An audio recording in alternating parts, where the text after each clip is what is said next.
So, the LSU game, LSU Iowa. Did you get a chance to watch that game? I did not. It's women's college basketball. Uh, this this year's, this year's March Madness was kind of weird. Like no number one rank, no number two rank. Final four was kind of weird. I wasn't really too interested. I wanted to see San Diego win. Actually, that would have been a cool thing to see. But there was a lot of teams in there that like never been. But there's this player from Iowa, Caitlin Clark, she was baller. She was really good. But LSU had this other baller, Angel Reese. She's all year I knew about Angel. She's a stud. She's really good. She's a transfer. I think she came in from Maryland. But the whole thing Caitlin does on Iowa, she does the whole John Cena. You can't see me. You can't see me. That's what she does, and she's been taunting, the opponents all year about that, right? And especially in the tournament, when she's up, she's doing the "you can't see me," and no one said a word about it. Everyone's like, "Oh, it's good for basketball," blah blah blah. Well, karma bit her in the butt pretty hard because Angel did that "you can't see me" to her in the LSU Iowa championship, and a lot of people were mad. I mean, that Barstool Sports did something like, oh, that's classless, whatever. Someone else said, some other sports figure said some, negative things about it, and Shaq came in and said, hey, leave her alone. And I'm on the same boat. Leave her alone. She came in and she balled and she knew about Caitlyn doing the "you can't see me" to everyone else. And Angel's like, you can't see me. Oh, here's my ring. Here's my ring. So I loved it. I love to see that because it's part of the sport. You're like, if you're that good, you think you're that good, and you're doing things like that to taunt other teams, other players, and then when you get served, you got to eat it. What do you think about that? Who won that game? Oh, LSU, hands down, like pretty easy too.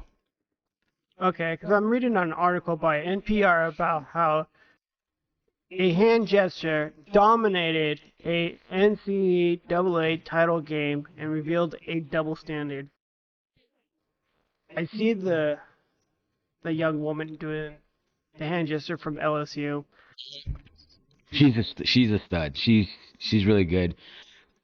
Another thing though is Joe Biden, Joe Biden's wife, Joe Biden, said, "Oh, both teams played really good. We should have both of them come to the White House." Which I don't see a problem with that. But I guess Angel Reese and a couple of our teammates were like, "No, we're not coming." And Iowa said the same thing. Like, all right, we're not coming because we didn't win. We don't feel like runner-up should be going, even though it was a great game, a great matchup. But now you have Angel Reese saying she doesn't want to go because she wasn't in their bracket or whatever. Maybe she still goes because that's still a big deal to go to the White House, and it'd be weird not to go. But more and more teams do that, where they don't agree with the president, so they don't go. But it shouldn't be looked at that way. It should be like, hey, you're being honored. This is your time in the spotlight. You should go. What do you think about that? It just shows that our younger generation has no respect for our elders. No, none. So it's just easy to say no to the White House visit, and it's like a stand, which is unfortunate.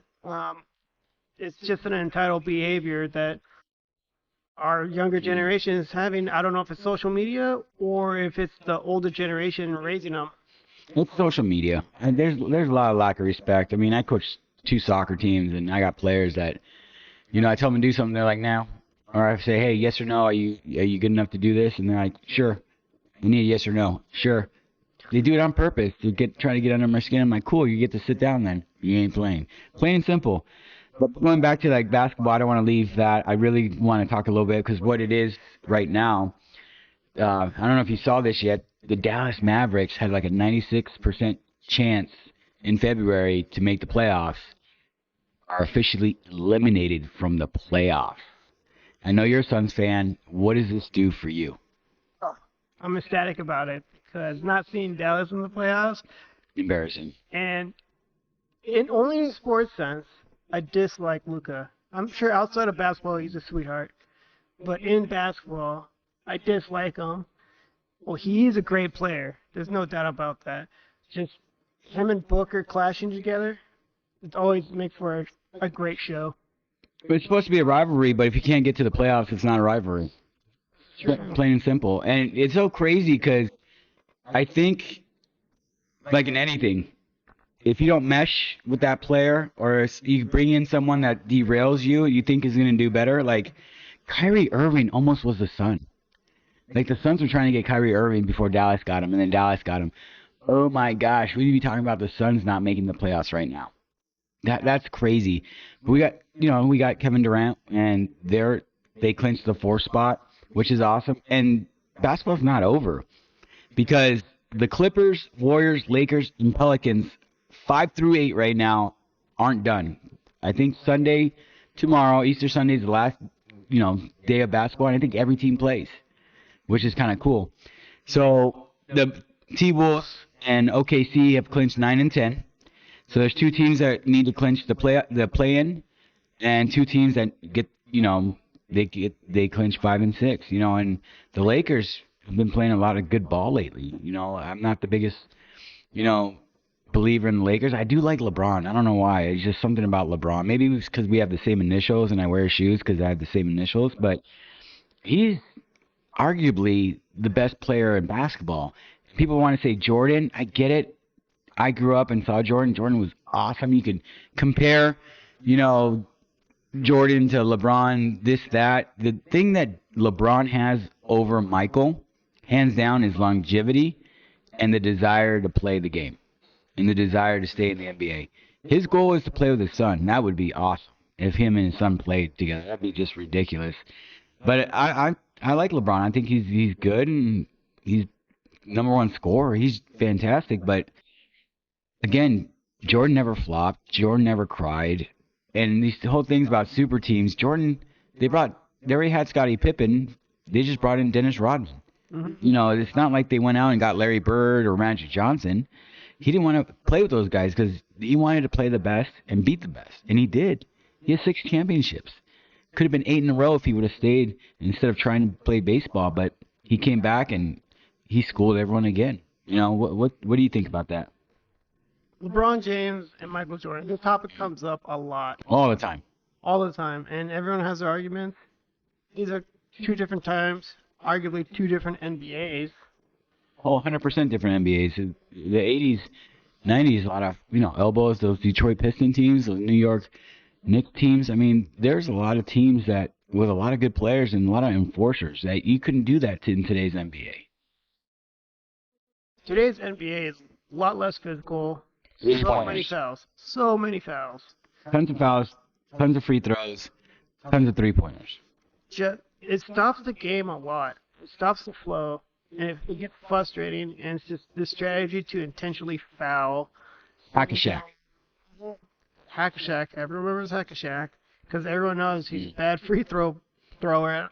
So it's frustrating. I just want the game to flow and conclude. Have like a real fast and bang of a conclusion instead of it slowing down, grinding out second by second. Oh, and that's what it is in like the NBA Finals, NBA playoffs. If it's a close game, the last 2 minutes is 30 minutes. It takes forever because you're getting the fouls. They're always fouling. You're always going in line. If it's a close game, especially if it's a blowout, it's a different story. It's over.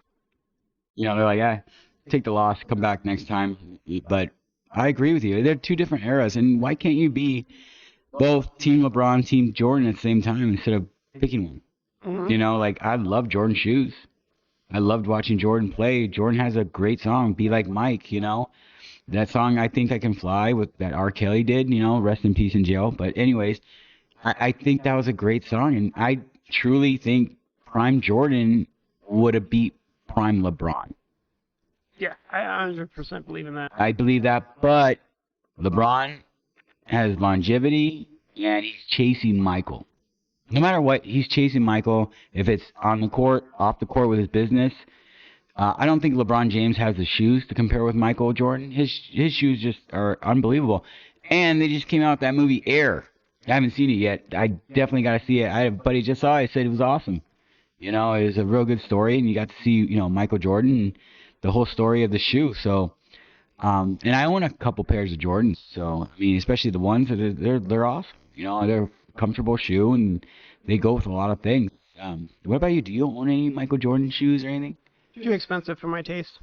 Yeah, they are, and it's crazy that you say that because like the cheap looking Jordans are like 125. The Jordan 1s are like 125, almost 150. I'm like, dude, there's literally nothing special about these shoes. Back then when we were younger, like the Jordans were like legit. The Jordan 5s were awesome, the Jordan 4s, Jordan 3s, and now they're back. Like I buy them now because when we were younger, like we couldn't afford it. And now that it's back in style, I'm like, yep, I'll take a pair of 3s, I'll take a pair of 4s. I got 2 pairs of 5s, and a couple of different pairs of Jordan 1s. Low tops, mid tops, high tops.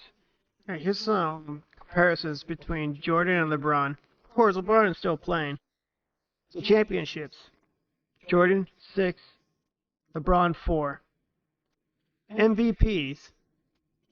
Jordan 5, LeBron 4. I doubt LeBron will get another MVP. I don't think he'll get another one. Not in today's NBA. Finals MVP. Jordan 6, LeBron 4. He got all 6 of his MVPs? All 6. He's the man. He's All the man. Look at Golden State. Curry didn't get all of them. Andre Iguodala got one. All NBA. Jordan 11, LeBron 18. Bro.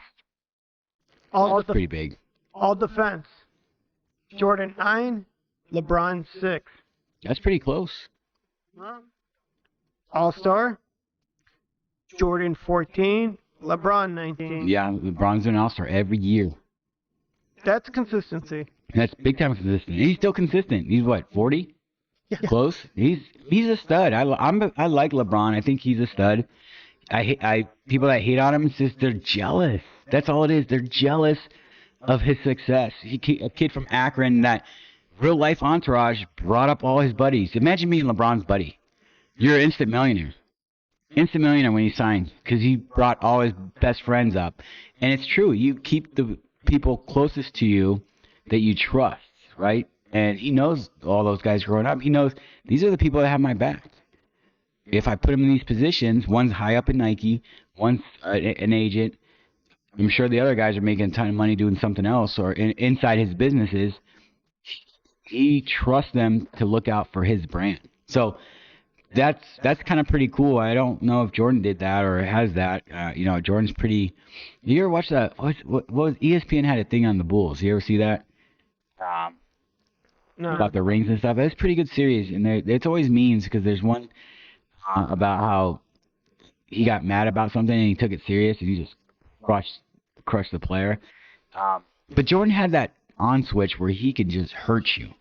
LeBron, he did and he didn't. Because I love LeBron. He's a great player again, but he flops a lot. He argues a lot. And they're just two different players, man. And you ever listen to those guys in interviews? Jordan never said he was the greatest.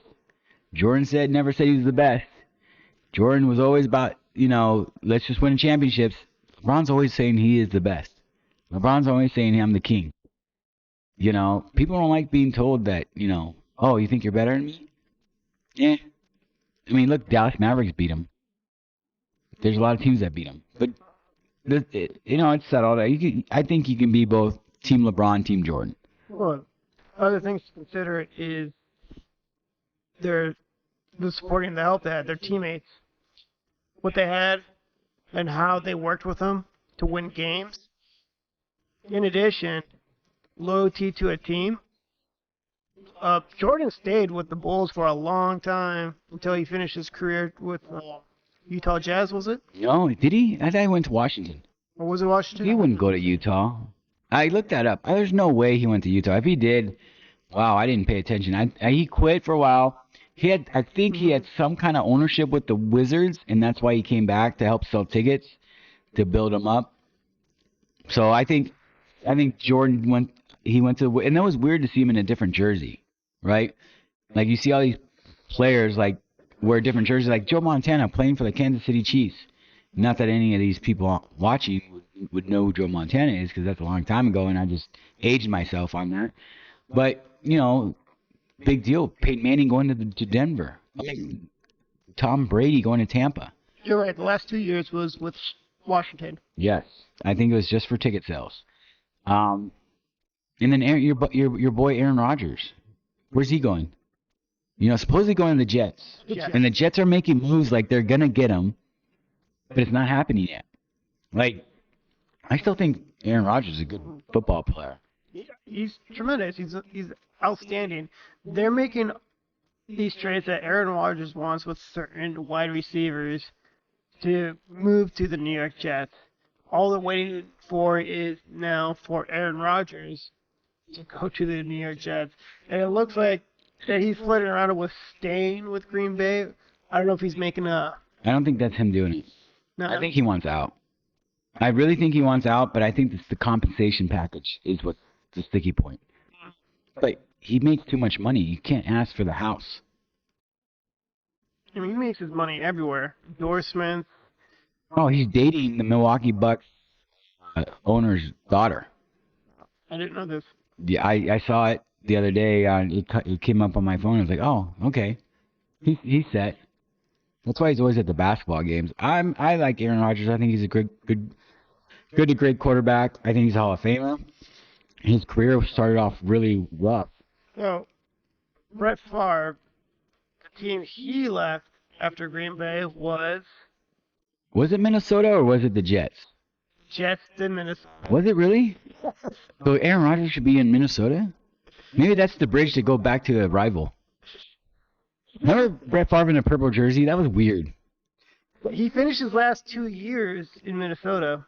The first year was actually pretty good. The second wasn't that good. And remember they lost on a technicality in the playoffs against the Saints? Mhm. Some they made the rule after that every teams get a chance at the ball in overtime. Because it was overtime, Saints got it, kicked the field goal and won. And then they're like, oh, maybe they should have a chance to come down, kick the ball, or score a touchdown. So they changed that rule after that, which is kind of cool. I mean, I agree with that rule when it's overtime. That you can't just win the game with a field goal. No. I agree with a touchdown because that is harder to achieve. Well, I think you win with a field goal if it's your second field goal. Sure. The other team should have a chance to say, all right, you either score a touchdown or you hit a field goal to tie it and go into complete sudden death. Where if the other team gets a field goal, you had a chance to score a touchdown. Plain and simple. So what is it now that if they take a field goal, make it, The other team gets a opposing chance. team, that's their only drive to tie the game and keep it going? Tie the game to keep it going, or if they score a touchdown, they win They automatically. win, right, automatically. Win on a touchdown, or if you get a safety. So if you get a safety, say you pin them back to the 5, the quarterback's running, and you get a safety, you win automatically. Because that was their drive, they lost. But Safety is very difficult to accomplish. I think it's worth more than 2 points.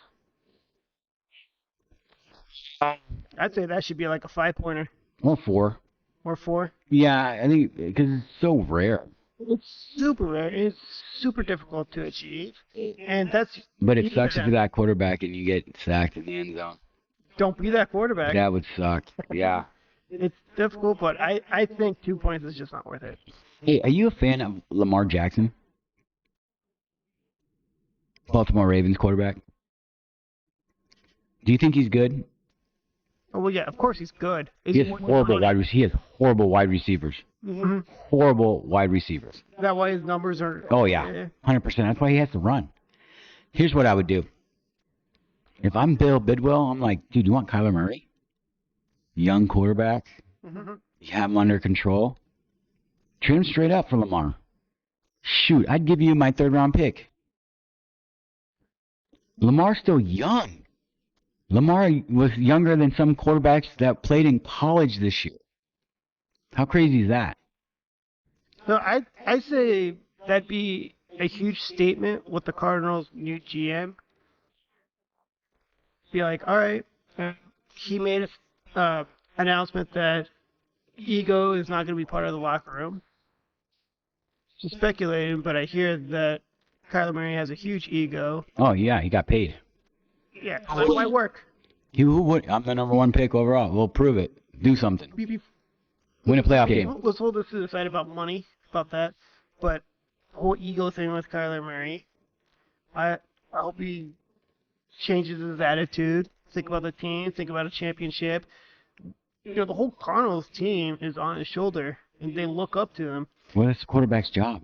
Exactly, but He's not doing that. that's the thing, and he should be. And what's necessary for him to have the necessary attitude to carry that? Trade him. I've always not been the biggest Kyler Murray fan. I will support him if he changes his tune, but I don't see him as a leader. He gets paid a lot of money. I don't see him on the field. I don't hear other teammates saying, "This is our guy." That's not the case in Arizona. It just isn't. You have pretty good receivers. I mean, you had D-Hop. Now he's going to get traded. Did you hear the Raiders are talking about getting D-Hop? I know D-Hop is leaving, unfortunately. He's a great wide receiver. Check this out. Kyler Murray, his contract for 5 years, $160 million is guaranteed. Like, why work? Well, why try? Yeah, why try? If it's guaranteed $160 million no matter what. Well, it's hard because now you don't have to play hard. Yeah. Now you're not playing for a contract because you already got the contract. You don't have to play for the pass anymore. You never have have to to play NFL. again. You never have to play again. Mm-hmm. You can go ahead and go in and say, you know what, I did my best. No, you didn't.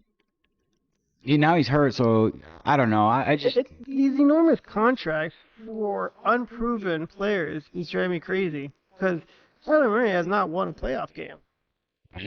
He gets to them, but he won't. He doesn't win a game. Who's better, Kyler Murray or Dak Prescott? Has Dak Prescott won a playoff? I think he's won a playoff game. I might be wrong, but He's very injury prone. it's Dak never won a playoff game. I'm like, you have to move on. I mean, if you look that up, Dak Prescott had to have won a playoff game by now.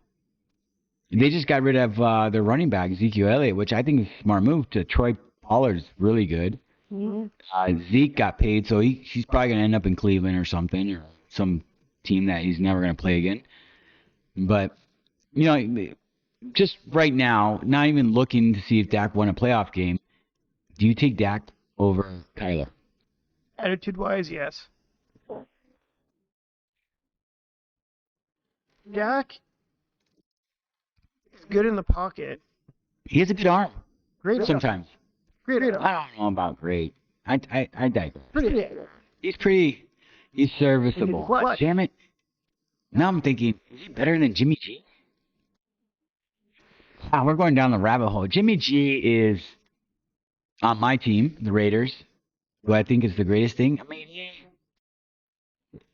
I don't know, but Jimmy G's won playoff games. Jimmy G's. Dak Prescott is 2-4 in the playoffs. There you go. Yeah, at least he's won 2 games. Mm-hmm. So go back. Is Dak better than Kyler Murray? Who would you rather have? Right, Dak Prescott. Not because Right now. the wins. No, right now. Right now it's because you want a better leader in that team. Dak looks like he cares about the team, the passion, the drive to win. Versus Kyler Murray's like, I got paid. I'm playing Call of Duty. I'm done with life. I agree with you. I'm not a Cowboys fan, but I think the players like Dak.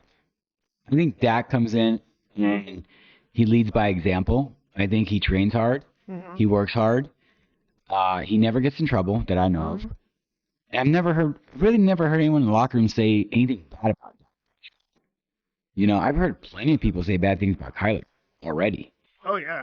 which is bad to say. And it is what it is. Again, not a Cardinals fan, but yeah, I would rather have Dak. I'd rather have Jimmy G than Kyler Murray. So, former Cardinals head coach, was he that bad of a coach? Who? The Cardinals former head coach, Cliff? Cliff King. Yeah. Horrible. Was it because he had Kyler Murray? If he had a different quarterback. Ooh. They had some good games. I think, First year was awesome. They were just blowing up, and then the next season, first half was great, and they just fell apart in the second half. because Kyler didn't have a contract. He's playing for a contract. He was playing for the contract, and then he That finally he got. Now he finally got his contract. And Yes. down. Freaking Hiroshima. Everything everywhere. Kyler had some good games. His Contract should not have any guarantees. A shit ton of money, no guarantees. Yeah, but that's not the way that I get it, but that's not the way it is. Let me look at the quarterback for the Browns. He got $230 million guaranteed. Fully guaranteed contract. First I've ever seen ever in the NFL. Why? He has never done anything in the NFL to get that contract. I see that fully guaranteed contract should go to someone like the Kansas City quarterback, right? The Buccaneers quarterback, Brady, right? Like, those are the guys that should get the fully guaranteed. So, hold on. With these huge contracts that these players get in, should there be a cap on guarantees? And then, if they do so well, they deserve and earn the extra money. It's hard to tell. I don't know how you would do that, but I know But then you'd be pissed off at your teammates that you're not winning games. You're blaming them that you're not making as much money. it should be on performance, right? It should be performance based like anything else in the real world. If your completion percentage is under 50%, you suck. You know, you're horrible. But then you'd want to be blaming your O-line and then your wide receivers for not catching the ball.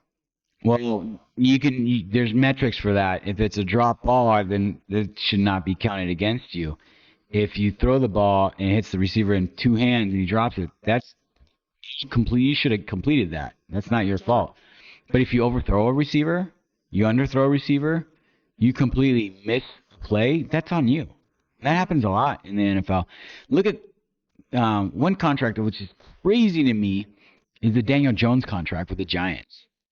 Like, Daniel Jones was told before his fifth season that they're not exercising his option. So the Giants were like, we're not going to exercise your fifth year. You're SOL after this season, so good luck. And Daniel Jones had a good season, and now they went and paid him. You could have had this guy for pennies on the dollar if you would have just exercised his contract. If it didn't work out, you just cut him. Yeah, big deal. Cap hit. No one cares. Now you paid him all this money. I don't think he threw over 20 touchdowns. You know, if you want to look that up, see what was Daniel Jones' numbers this year alone, just for him to get this $40 million a year contract. What did he do this year that made the Giants think, hey, this is our quarterback of the future? Looking that up. Yeah. As we speak. Let's see. Because I don't think the Giants had great receivers. You know, they need a lot of work as well. Daniel Jones, quarterback of the Giants. I think you should have just cut him, get someone on free agency as a Band-Aid, and drafted a quarterback. You got good quarterbacks. I like that kid. Forget what college he played at, but I think Will Levis. I think that's his name. He might be a hidden gem, like a Josh Allen. Jones, I thought he was better.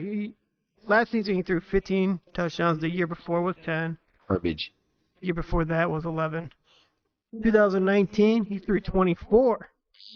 That was his only really good year. So he got paid just for throwing 15 touchdowns, you said? Yep. 30 is the limit of a good year. You know, that's a good year's 30 touchdowns in the NFL. Now with was it 17 game season? Yeah.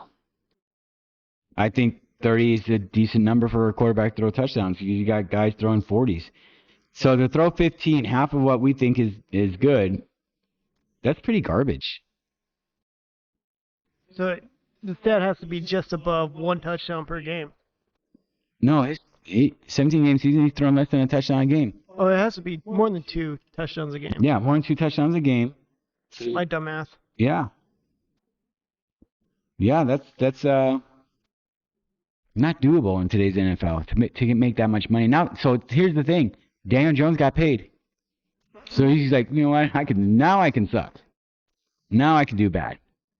Because I got paid. But that goes back to about these contracts. Like, when people get paid so much money, like, they're probably thinking in their head, I could just suck for the remainder of my contract and I'm guaranteed this money. yeah, but I think the best job in the NFL is the backup quarterback.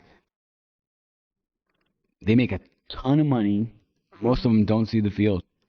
I guarantee you, all those guys are hoping. The ones that have been in the NFL long enough are probably like, you know what? I don't need to be out there.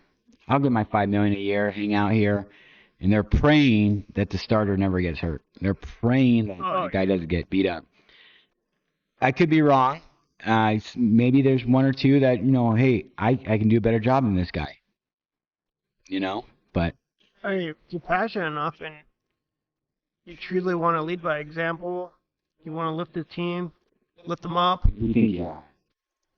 It's just the hungry guys who are going for it. Maybe money does motivate them until you pay them. I heard someone's trying to come back. Who's trying to come back? Cam Newton. What? Cam Newton? How old is Cam Newton now? I don't look at that. You're our stat guy, so you would know. I think he's maybe mid-30s, maybe lower 30s. He's still young. 33. Okay. 33 is pretty. That's still pretty young for a quarterback in the NFL. For Cam Newton, I read that he wouldn't mind being a backup because he wants that $5 million. That backup money's pretty good money, so he probably wants that. And I thought I saw a list of teams that he would not mind backing up, which I thought was interesting, which is kind of cool. Let me ask you this: do you think Tom Brady is done? Ooh. Do you think there's a part of him that is saying, you know what, I think I want to come back? Done with Tampa Bay? I think he's done with Tampa Bay for sure, Mm-hmm. but He's the only quarterback that has beaten every team in the NFL. every team. Tom Brady was a special player. He is. Like, He's that's a guy who deserves his money because he's very passionate for the sport. dude, he practiced every season and off season to make himself better. He was absolutely the GOAT. He's won I think he went to like 10 Super Bowls, which is No, he amazing. didn't win 10 Super Bowls. I think it's 7, though. He won 7, but went to 10. No, Appeared in. no, he appeared in 11. I think he won 7, lost 4. Because I think TB12, for him to get to one more Super Bowl, would be 12 Super Bowls. His number, which would be crazy. Yep, 10 Super Bowl appearances.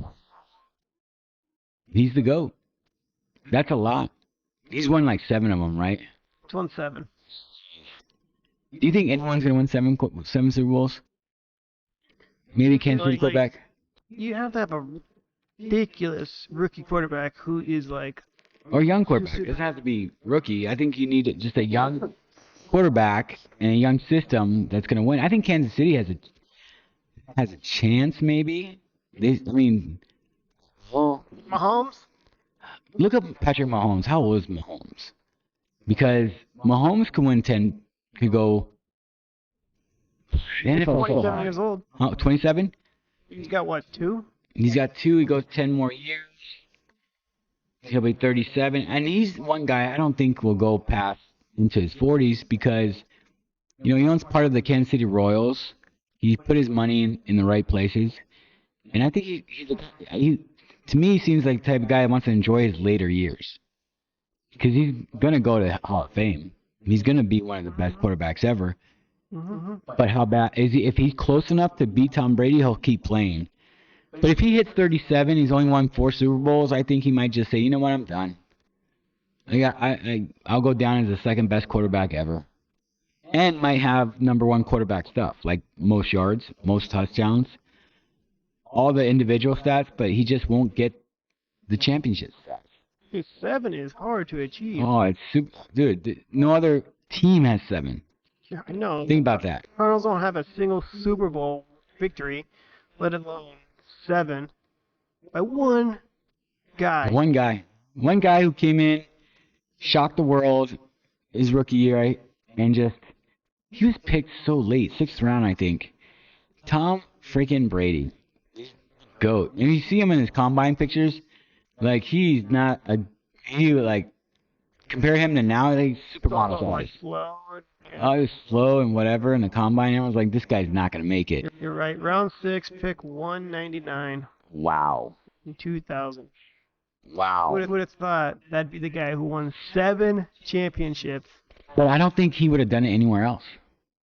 I don't think Tom Brady would have won if he got drafted. Coach? I think a lot of it was not just the coach, but the culture Mm-hmm. of what Belichick brought, because he did bring a culture to the locker room, and he did believe in him. I don't think any other coach would have believed in him. Oh, I'm going to trust my career on a 6th-round pick. When's the last time there was a 6th-round quarterback that someone really said, yeah, this guy's going to be legit, and start him over Drew Bledsoe, who was really good back in the day? No one. And Tom Brady's the GOAT. Like, no one's going to compare to him in the NFL. No one will. I'm surprised. I thought he was going to go to the 49ers before he went to Tampa. That's his, home team, whatever. But going back and circling to the question, do you think he's done? I 99% think he's done. I have 1% that he might not. The whole Giselle thing was really weird. I have my own conspiracy theory on that. What was that? I have my own conspiracy theory on that. Ooh, do tell. I love conspiracy. Well, let me finish this Tom Brady. Okay. He's 45. Jesus. To be hit by jacked young dude, He's not 250 pounds to 350 pounds, He's not coming back. that's hard. I'm surprised he did it at 44. Well, he has a big contract with the TV station. Oh, yes. That's worth more than his entire NFL career. Something like that, which is awesome, and it's a 10-year deal. Mm-hmm. I think it's like 10 years, $200 million or something. I can't remember, but it's already set in stone. Like they said, when she retire, and why wouldn't you? He's the GOAT. He's the greatest. I don't hate to say this, but he's the greatest quarterback I've ever seen. Yep. Not just stat-wise. That Super Bowl against Atlanta? Mm-hmm. Wow. Super Bowl against Seattle, like he had some great games. He did.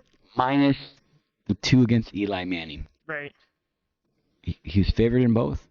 Mm-hmm. Eli found a way to beat him. You did. He said, you know what? You can beat my brother, but you can't beat me. That's Eli's right there, his shining moment. I'm an Eli fan. I like Eli. I think he's hilarious, and I love watching him and his brother on Monday Night Football. They're hilarious. They're great. I honestly think the Mannings are royalty in the NFL. Oh, yeah. Right? How can you not like Peyton? How can you not like Eli? Eli's Eli. But hey, let's go back to what you were saying. Tell me some stats, but I want to hear your conspiracy theory. Okay, so why him and Giselle divorced? Tom Brady's involved in the whole cryptocurrency. What was that cryptocurrency bank that went down? Sam Bankman-Fried, something like that. FTX. FTX, yes. FTX. So he's involved in that. So I think the divorce was to Protect not yourself. get her wrangled in there financially. Yes. It's funny that you say that because I had that same thought because the timing was off. If she was, if you play another season, I'm out. Why didn't she do that in training camp? I'd use that excuse all day to the media. Oh, I was sick of him playing. No, you weren't. You were the biggest fan of him, dude. She yelled at some of his teammates. Yep, she was talking trash. I'm with you, though. I'm with you. I think they're still together. Oh, yeah. I think they're still together. I heard that they're in talks again to get back together and stuff like that. I heard the same thing. And it's only because, let's be honest, Tom's probably the greatest dude. He's probably a cool dude outside. Giselle's gorgeous. Giselle is gorgeous. But Tom Brady has kids. He's a family guy. I'm sorry. If Giselle was honest and really said, hey, I'm going to leave you, I think Tom would say, okay, I'm retired. Because it's not about football. It's about my kids. And he does not strike me as a guy that just wants to play football. He says he is, but he's a family guy, I did show my son a clip of him. Did you ever see that clip when they asked him, before the Super Bowl, how the press asks you questions, like, right. What's your favorite pizza, whatever. The NFL experience. The NFL experience. There's one reporter that said, who's your hero? And he starts talking about his dad. And he starts his voice cracks, and he gets teary-eyed.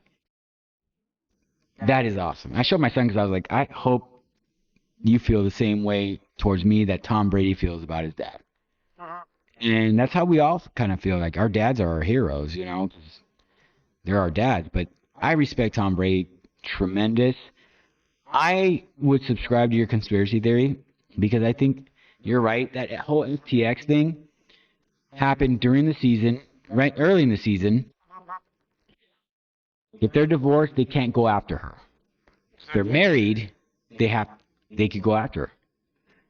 I think you're right. I think you're onto something, and I think down the road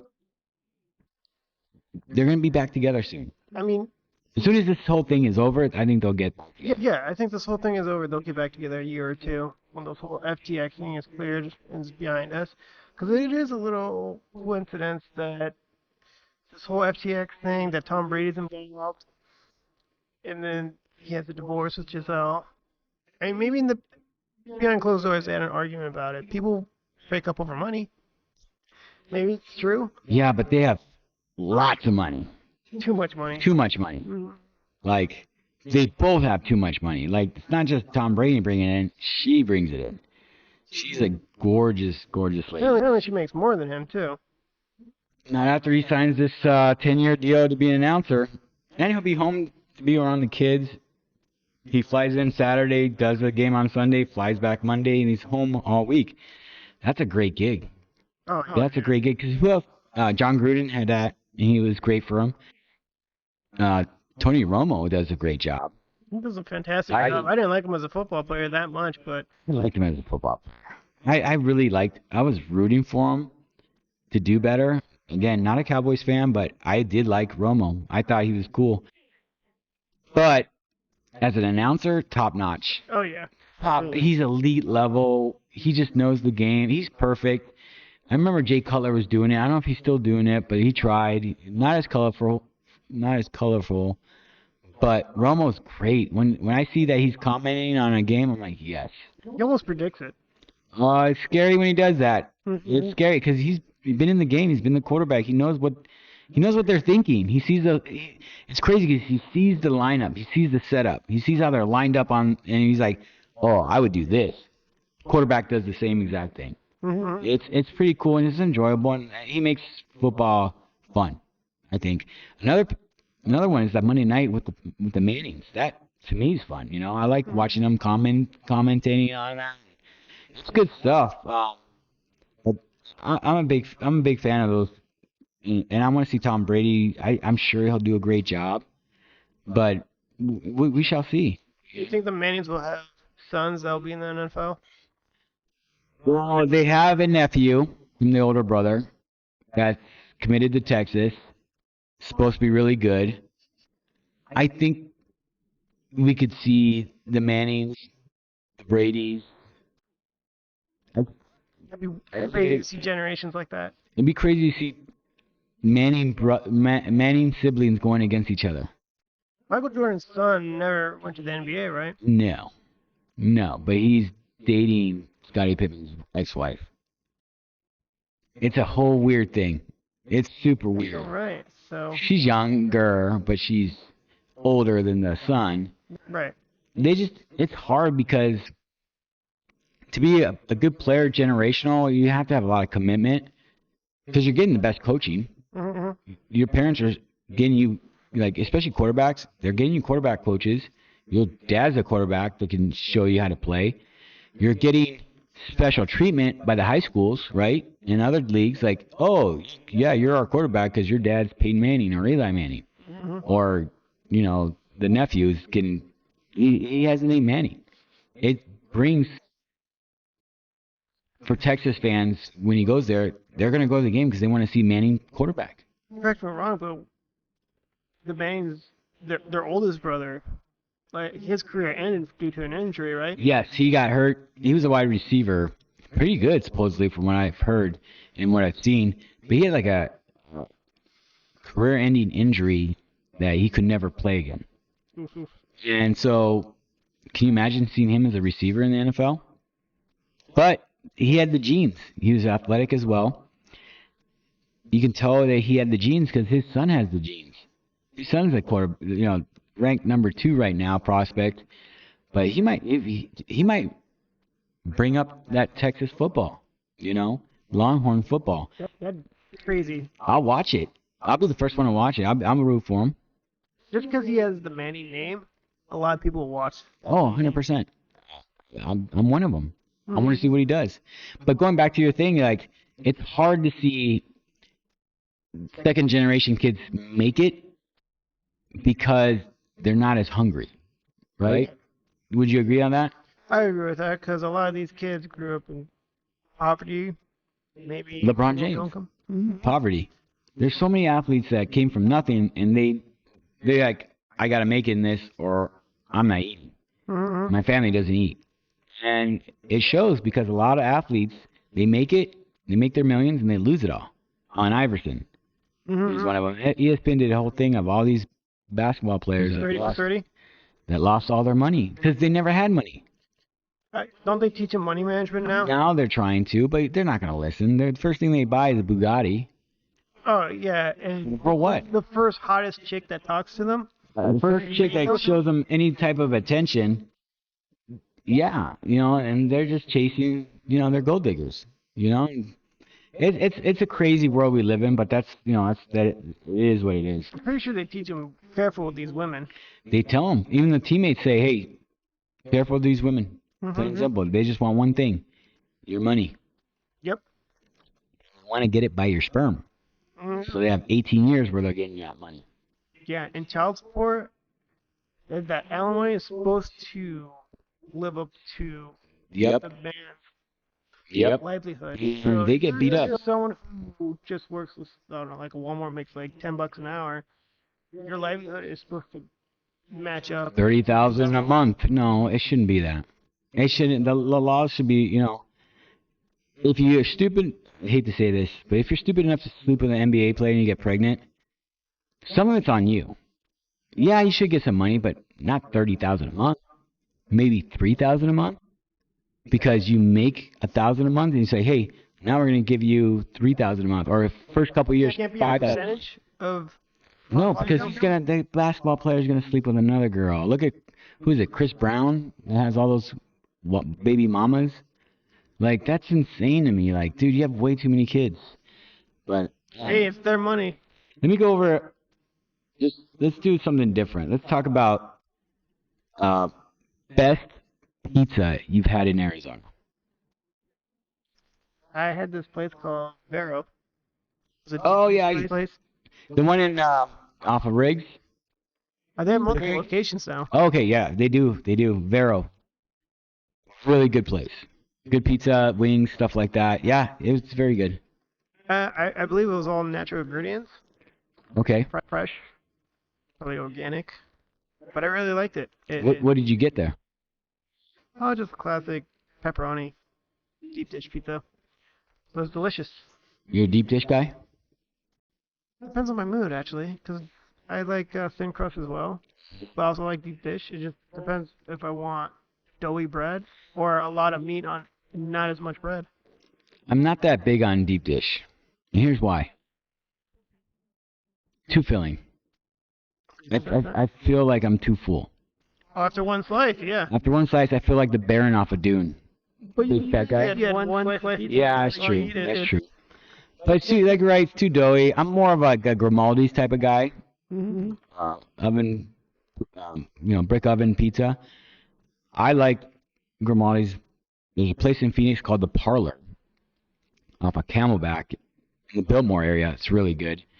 But no, I'm not big at all on the deep dish. Have you had Detroit style pizza?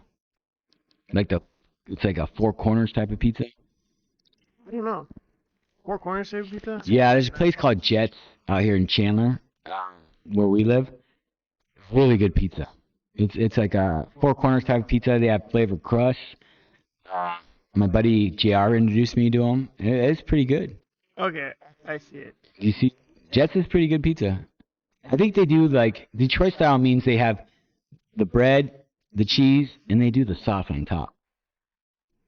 How do you like that? I don't like that. On top. No, I don't like that. I like traditional stuff. I almost accidentally inhaled the sauce. Yeah, it's almost like cheese bread with instead of having the sauce on the side, they just dump it on your cheese bread. I might as well just dip sauce. That's more fun. Yeah. No, I'm not a big fan of that. I do like again. I like thin crust pizza. I like sometimes like the cracker crust type, but If Vero's is good. I agree with you on that. if you were to invent the Arizona style pizza, what would it be? Arizona style pizza. I guess like maybe a carne asada pizza. Steak? Yeah, use like carne asada, not just steak, but marinated steak. Well, that's what carne asada is. Sliced steak. Well, it's marinated. Oh, marinated. But yeah, with onions, green onions on there. What else do they put on it? Regular onions. They do. Sometimes they do cabbage. Depends where you go. But A steak pizza, basically. oh, you do it New York style, right? So you can fold it like a taco. But that defeats it from being an Arizona style. I don't know, maybe. Well, You incorporated. you incorporate New York floppy, pizza. Yeah. a floppy pizza, so you can fold it up. So you eat like a taco, but it's really a pizza. Yep. I love pizza, man. I'm a big pizza carnivore. Like today we had Barrows. You know, that's pretty good. It's always good. Pizza's getting expensive. It is. Like we went to Grimaldi's on my birthday, and each pizza was $30. If it's not getting expensive, you can tell on the ingredients. It has gone down. You keep the prices. Yeah. I like getting like a margarita pizza. So that's like if it's wood fire, brick fire, whatever. Margarita is like one of my go-to pizzas. I know mom likes like the white pizza is pretty good, but our parents aren't picky. They'll eat anything. I'm the same. I'll just do whatever. I'm like you. I have to be in the mood, right? Like margarita all day, any day. Super simple, super easy, nice and light. Sometimes I want to have like lots of meat, sausage, ham, bacon. Well, people ask me to make the order, and they're like, "Get whatever you want." I'm getting a meat lover's pizza. Absolutely. My son loves the pineapple stuff on there. I'm like, whatever. Yeah. I hope it's just the face. The Hawaiian stuff. Yeah, the ham and pineapple, which I think is weird, but I didn't mind it. I don't mind. I ate it. You know what else is good? Like barbecue chicken pizza. I've had that. Oh. Barrows has that, right? Oh, this is a really good barbecue chicken pizza. Really, really good. Oh, it's fantastic. Their wings are pretty good too, but that's pretty good. There's another place, Zeke's is pretty good. Pizza here in Chandler. We have Venezia's. It's pretty good. I'm trying to think of all the places. I gotta admit, Arizona does have a lot of good pizza joints. We have a ton of pizza joints. A lot because, of course, I just moved here back from Hawaii, and Hawaii just only has a handful of pizza joints. There was one that was good by the airport. I already forgot the name of it. But overall, you're just stuck with your pizza, your Domino's. Yeah. But then you can also go downtown and go downtown Chandler. There's a place called Crust. Really good pizza. Place by my house. It used to be Grimaldi's, but they still have the ovens. So they make their pizza. It's called Stone and Vine. Excellent place if you've never been there. Stone and Vine, Queen Creek, and Alma School. Their pizza is legit. The oven baked pizzas. I think Chris Bianco brought that to Phoenix and now set a new standard that you basically find that type of pizza, but a little bit different style, incorporated all across Phoenix now. The parlor's like that. Mm-hmm. The parlor is a lot like Pizza Bianco. I think it competes with them. Their pizza's really good. Well, that's the thing. Like Chris Bianco brought that standard, and now people caught up to it. Mimicked it, yes. Absolutely. Well, if something works, you're going to try to reinvent it. We got a way to do better, just by an inch. Correct. But you can also screw up pizza. That's always a shame. There's a lot of places that screw it up. I don't want to say who they are because I don't want to get in trouble. Yeah, we don't want to put people down. But we all know who they are. You know, a lot of the big box ones, like these. I don't go to them. I'd rather go local. I know Grimaldi's not, there is a place, a mom and pop's place by where we grew up, Dobson and Guadalupe, La Familia. Fantastic food. The owners were there working when we got there. Really cool people. Their pizza was on point. Oh. Mexican pizza. It's La Familia Spanish. well, it's also Italian. Yeah. Oh, okay. Yeah, I mean, it has to be. They're Italians that own it. Mm-hmm. You know. But their food was awesome. I think their tiramisu was really good too. I love tiramisu. You like tiramisu? Yeah. Kind of reminds me of tres leches. A little bit. A little bit. Am I just like not there? I think I just agreed to you and didn't know what I was thinking. Tiramisu. Let me just double check. Tiramisu's my favorite. One of my favorites. That and funfetti or confetti cake are like my two favorite cakes, hands down. But tiramisu is it's coffee flavored. It is legit. Yes. It's similar to tres leches. Very similar. Very similar. Yeah, you could screw up tres leches though. Like you gotta find someone that knows how to do that. I've had so many people. Oh, I made tres leches. You try it, and it's like crap, like bad. Like you're, oh yeah, and you're like eating it to be not rude, but you're like, this is way too soggy. Yeah. You know, like there's people like if it's consistency is off, it's not worth eating. It's just not. That's how I feel. But So booming here in Phoenix for a taco joint. Backyard tacos. backyard tacos, I haven't been there yet. Never been there. I like them a lot. Really good tacos and really good horchatas. Oh, my son loves horchata. Horchata is another thing that you could screw up. Yes, you can. I've had some terrible ones, and a lot of people had it as their first drink, first horchata drink. Oh, and It's like, and then they're done. Yeah, It's an unfortunate. and they won't trust you again. Yeah, they don't trust you. Like, oh, this is horrible. This is like dirty water. Mm-hmm. But I've had some really good ones where and I've converted people where they had a good one and then they had a bad one. Like, dude, night and day. But if you have a good horchata, My shout out, Backyard Tacos. Pretty good. well, so you're saying that they have really good horchata. Yeah, I liked it a lot. Well, then where's the nearest one? I'll go tomorrow. No, it's Easter, but I'll go soon. I mean, we'll go soon. I think there's one right down the street in Chandler. Backyard Taco in Chandler. Gilbert Road. Gilbert what? That's probably downtown Gilbert. South of Jermaine. Oh, there's a backyard out here? Yep. That's right down the street. Right there. Gilbert and Germain or German. It's you know what? It's German. I think it's just an Arizona thing to just screw it up and call it Jermaine. Everyone calls it Germain. I'm like, it's German. It is German because that A is not emphasized by another vowel. That's why it's German. It's just German with an extra N. That's it. That N doesn't emphasize the A. Yeah. It's like how we say Prescott. We're not saying Prescott. Prescott, right? We're not saying Prescott. We're saying Prescott. But it's intentional because there's a history behind it too. Yeah. Prescott. I'm gonna start calling it Prescott. What about what have you heard? Ocotillo or Ocotillo or Ocotillo? Great question. Our language is crazy sometimes. I mean, I figured it's Spanish because it's double L. So, like Octobre, I say Ocotillo. But I hear people say Ocotillo. Ocotillo, yeah. Like they're saying octopus, but like with that emphasis. Yep. But it's just an Arizona thing. We just don't know our words, and we just act like it's normal. Like, Yeah, that's how you say it. There's a lot. There's a lot that people say like that. But, Speaking of Prescott, you got a sweater on that says oh yeah, I got Prescott. What?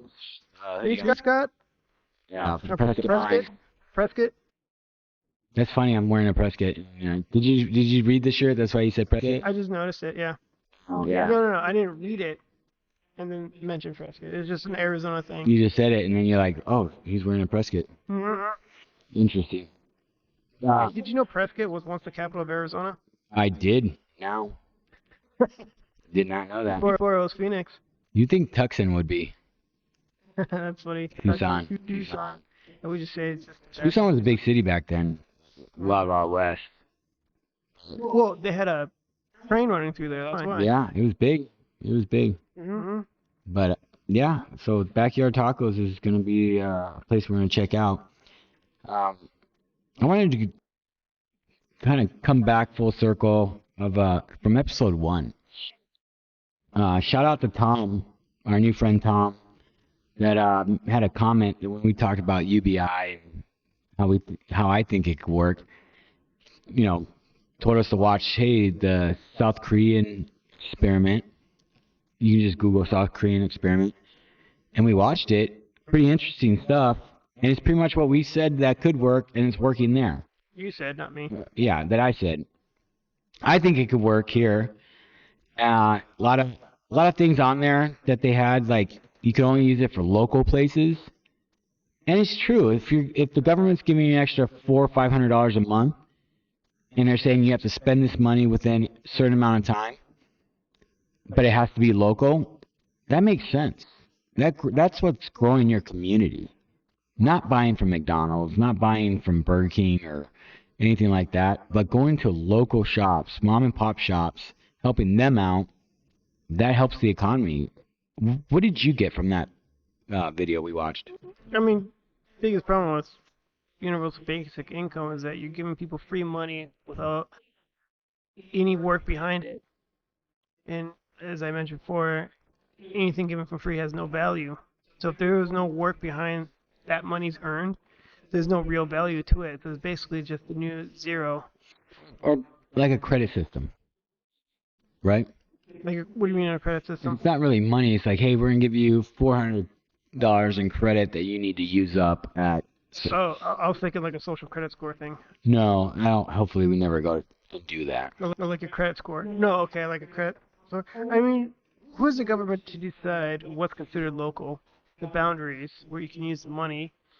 What if you are local, but the government does not recognize you as a local business, and you have to go through this whole bureaucracy to prove that you are, and everyone knows how long that will take. And okay, you have to spend it locally too. That's great, but again, like, what was the means to earn that? And who gets it? Everyone gets it, right? Everybody. Sure. But then, what about the money that's not used? It disappears because it's credit, not real money. Well, it's just the government just takes it back. They just destroy it, yeah? Well, they don't destroy it, they just take it back and redistribute it. Correct. Checks and balances. How's that a check and balance? Well, we didn't credit this. We got this much back because they didn't use it, so we put it back into the system instead of putting, say, $400 million worth of credit. We're only going to have to do $380 million because $20 million wasn't used. So where did this money come from? I don't know. It doesn't matter. The government. Yeah. It's not going to work. I mean, how is it generated to begin with? Correct. So you can distribute that. Oh, we saw how it was explained in the video. The fee from the robotics, right? Yes, because it's a tax, an extra tax on the companies that use automated. When that job could have been a real person doing the job. Instead, they'll tax those people to get that money for that. But that does seem high, and there's a lot of holes in there. Plenty of holes. Like, people, if you have automation, you're going to figure out ways to pay the least amount of taxes. And, like, what do? Like, how much automation are you doing? You can just make up anything. Like, okay, you have one robot that could do the job of 10 people. Are you going to say it's going to do the job of 10 people or one? There's so many ways you can just alter things. And there will be more ways that they do that. But it's a very difficult way to get the necessary fees, and then once you can't figure it out, you're going to be gaining the least amount of fees that these companies are willing to pay. Yeah. And it's not going to be enough money to support a UBI program. That's true. We have to figure a way to make UBI work. So, Tom, what do you think? Do you think that UBI is going to work, or are you against UBI? Let us know, comment, and we'll go on and talk about it some more. But that's pretty much all I had for that. I did see a breaking story while we were talking. One of my favorite fighters, Jorge Masvidal. Do you know who that is? Yeah. He is calling it he's calling it quits. He's calling it a career. He is deciding that it is time. He came up, same thing as fighting in Miami, bare knuckle, just like Kimbo Slice. He was actually in some of the Kimbo Slice's videos, Hmm. fighting on the undercard for him. I think Jorge was awesome. I think he had some of the greatest fights. I think he had one of the fastest fights too in UFC history. I think he was a tremendous fighter. He's calling it a career. I hope he's finding something else to do with his time. This was just published 18 minutes ago. Yeah. 18 minutes ago, yeah. So, fantastic career. Good for that guy. Great fighter. Did he win his last fight? Or did he... No, I think he lost his last fight. Yeah, because UFC is going on right now. So yeah. Well, yeah, since UFC is going on, yeah, that's probably why they're bringing it up. Mhm. He probably called it quits tonight. But hey, he had a hell of a great career though. Good for him. No, he's fantastic. He was a fantastic fighter. He was entertaining. I wish we would have saw a Conor McGregor Masvidal fight. Yeah. I think that would have been a big fight. Conor is still one of the biggest names in UFC if he ever comes back. He's huge too. He's huge now. He's huge, period. Like, he's a bigger fighter, but he's huge worldwide. I think he would do it. He's so rich. He doesn't have to. He owns, like, that whiskey company. He owns a tuxedo company or a suits company. He's doing really well outside of UFC. Mm-hmm. He has his name now. Yeah, he has his name. He has his likeness. If anything, he'll just do a BS boxing show or something with another retired fighter or something, Which- or YouTuber. That's, I mean, let's face it, that makes a lot of money. It does. People want to see that. Uh-huh. I'll see some. I mean, Jake Paul fights. I mean, I'll see Jake Paul fight. Again, I think it's cool that he's doing his thing, but people pay for that stuff. Well, they do. There's a huge following of one person, and he's doing a boxing match. You bring all that following with you. A good amount of them will watch it. Yeah. So, I mean, it's a good move. It's a good money-making move. I'd do the same if I was in his position, if I was in shape. Plus, boxing. plus you get a lot of money, even if you lose. Yeah. You fight Jake Paul, you're still gonna make millions of dollars. Mm-hmm. I mean, I'll fight you, Jake. You know, I'll lose. Yeah. Lose. What is it? 10 count? 2 rounds? No. In boxing, in celebrity, regular boxing is a 10 count. You're done. Right. Is it the same thing with Jake Paul's fight? I don't know. That rule, I don't know. If it's 10 count, I can last probably 11 seconds. I'd probably get knocked out first swing, and that's okay. If you say you get 5 million, I'll take it. Go out there like I will go out there and just get my face beat down, one punch, whatever. Because let's just face it, Jake Paul's, he's a boxer. He really is. He trains. He's a boxer. You know, like, oh, he gets tired. Dude, fighting is so tiring. It is. I remember high school fights, even fights in college, like, you're tired. After like 30 seconds of swinging haymakers, you're like, oh my God, that's a lot of cardio. Well, I don't know. Like, street fights, you're just in, like, survival mode. When you're boxing, you're just not Boxing much of technique. a survival mode, but you're focusing on more than just, like, your technique. Yeah, but you're moving around. There's a lot. It's a chess match versus going to war with someone on the Yeah. street. I don't know, never, like, well, it's been a very long time since I've been in, like, a school fight. Yeah. So I don't remember my breathing. And I was young, too, so that probably would last. If I was in a street fight now as an adult like this, I mean, it would suck. I'd lose. Oh, I'd lose. I have no survival instincts now. I'm a dad. I'm like, just beat me down. Let me be. I don't know. I know it'd be a different story if your kids were around. I'd be fighting for survival. But if someone wanted to fight me right now in the streets, dude, you go at it. Like, I'm not a I fighter. mean, we're better off just walking away. We know to walk away now. Like, I'm not gonna win a fight at my age now. I got boxer breaks on my knuckles and stuff, and I haven't fought in so long where it was like the adrenaline came and like, oh, this guy's talking crap about me, or I saw him out with my girlfriend. You know, that life is long gone. My life is so different than what it was 20 years ago. You know, even though the mind makes us think that it was like yesterday, that oh, I'm still the same way. But you look in the mirror, you're like, oh, I got rays, I got wrinkles, I'm older. Like, Father Time's not good, but we think that we are. You know what I'm saying? Like, we think we still do what we can. No, we can't. Our bodies aren't, at least mine's like breaking down all the time.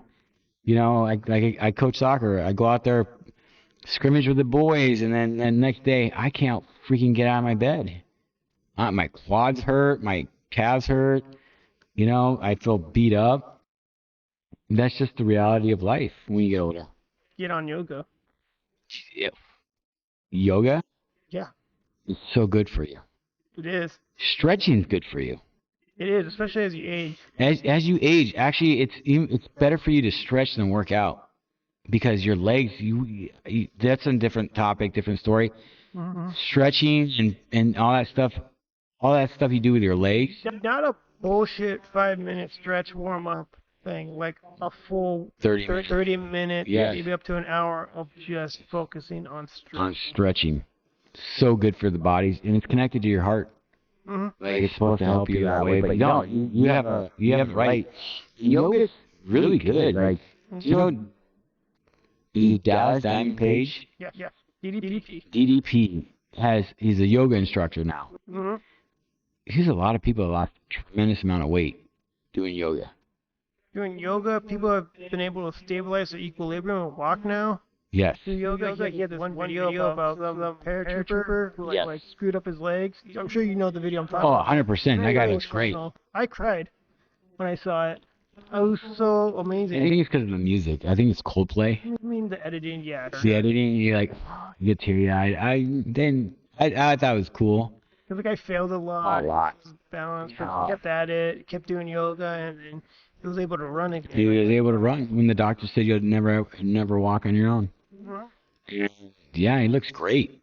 That guy now looks great. It's tough.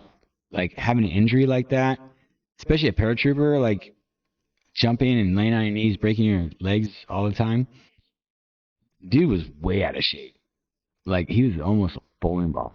Like he looked bad. And he started doing yoga, and you see that in that video how many times he screwed up and got back up. Instead of quitting, he got back up. Yeah. Who knows what his motivation was? Maybe his family, maybe his kids, but it's fantastic that the end result was where he was. And he gave a lot of props to DDP, and DDP was like, it's really cool to see DDP doing something like that. Not just entertaining people from his wrestling, but touching people's lives, saving people's lives. Mhm. You know? I think that's awesome. That's tremendous. I would like to speak to like someone who's a huge profession in yoga, like a yoga instructor, and just talk about yoga and the importance of it, or talk to Diamond Dallas Page if we're ever big enough, right? Yeah. Because I would love to hear the story about it. I'd love to get into yoga. I wouldn't get into like crazy like hot yoga and other stuff like that. Just the normal yoga. Stretch out my body, Yeah. challenge my body into these Do you positions. do yoga? I've tried it. I don't like to go to classes. I try to do it by myself. I'm terrified to go to a class. I feel like I'd be, as a guy, just kind of come off as like a creep no matter what. No, I think I'd Still so fart. female dominant. You just start farting. I would fart. I would be. The challenge of not farting too. Yeah. Try being the new guy and not to be creepy, and then you pass gas. Like, There'll be some poses, and you're just like, there's a beautiful woman's. yep, I'm dropping gas right here. I'm dropping gas. It's like those viral videos that people film of other people in the gym to make fun of. I hate those videos. Mhm. You know who Joey Swole is? Yes, absolutely. I love Joey Swole. Joey is fantastic. I kept seeing his videos, like, what the hell is this guy? And I never listened to him. I just kept scrolling. One day I just said, I'm going to listen to it. And he's like, because I thought he was just some guy trying to sell something or say, oh, you should do this, do that. But when you hear his message and he's like, don't be like this guy, or, don't be me, whatever. Dude, now I follow him. I'm subscribed to him. I think Joey Swole is awesome. He has a message. He's doing, he's right. Like, people are in the gym for a reason. You know, they're in there to work out and to get better. Like when people make fun of like fat people that go to the gym, like why? Like they're there for a reason. Same reason you are, to get in better shape, better health. Mm-hmm. You know, they're fed up. They want to better their lives. Mm-hmm. Who are you to make fun of someone? Who are you to take out your cell phone, record that person, I hate that. make fun of them, I hate that. post it on the internet? You're a and make POS. jokes? You are a POS if you do that. Mm-hmm. And I like how Joey Swole is changing that culture. Like, if you're laughing at this, you're the problem. He is changing the culture. He is changing the culture. He is the reason why people are like, don't film in here. Mm-hmm. You know, I love that. You know, he's a game changer, Joey Soul. Huge game changer. Just changing the culture. Because He changed the culture. who love to just record people, make fun of them, and put it on social media so we all get a laugh. He changed the game. You're right. Without Joey Soul, there'd still be all these princesses and dudes doing videos, making fun of people. Mm-hmm. Now it's like it's frowned upon to do that Mm-hmm. because Joey's right. They're there to get themselves healthier. There's always a first step. Everyone had a first step, right? Everyone takes that first step, and it takes time to get where you want to get. For a lot of people, it's more about the journey than the destination. You know, and then when you start seeing results, that's like the greatest thing. You know, you see the weight coming off, you see your pants changing. That's one of the greatest things about working out is seeing results. You know, doing the whole diet is another component. But I think you're right. Joey Swole, he's awesome. I love watching Joey. And Joey, keep doing your thing because, dude, you got two fans here that you changed the game for a lot of people. And I love that. His message can evolve and expand out to teenagers, because teenagers get so depressed when they get on social media. They feel like they're not good enough, and there's an opportunity to change that culture.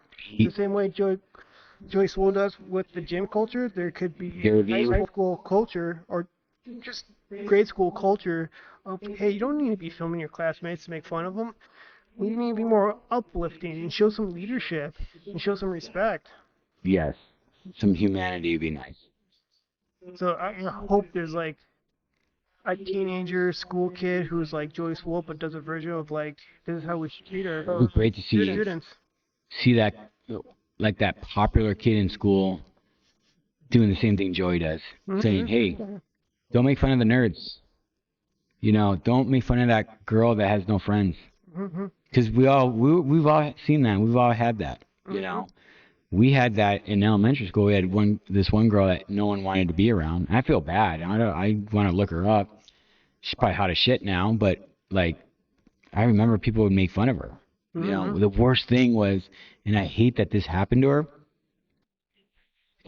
Trust me, I didn't participate in this, but remember, like in elementary school on Valentine's Day, you get Valentine's cards from everyone in class. Can you imagine only getting like class of 30, only getting 6 of them? Oh man, how shitty would that feel? Sucks, right? This person only got like 6. That's One was mine, but it was pretty bad. I don't want to say the name of who it is. I'm probably, if you went to Pomeroy Elementary in my grade, then you know who that is. And if you like text me the name, and I'll tell you, yeah, that's who I was thinking about. But And she's probably rich right now. I mean, there's a culture that, because of the social medias that we have and access that teenagers have, there's been an increase of depression and, of course, suicide. And it's all because it's all linked to social media.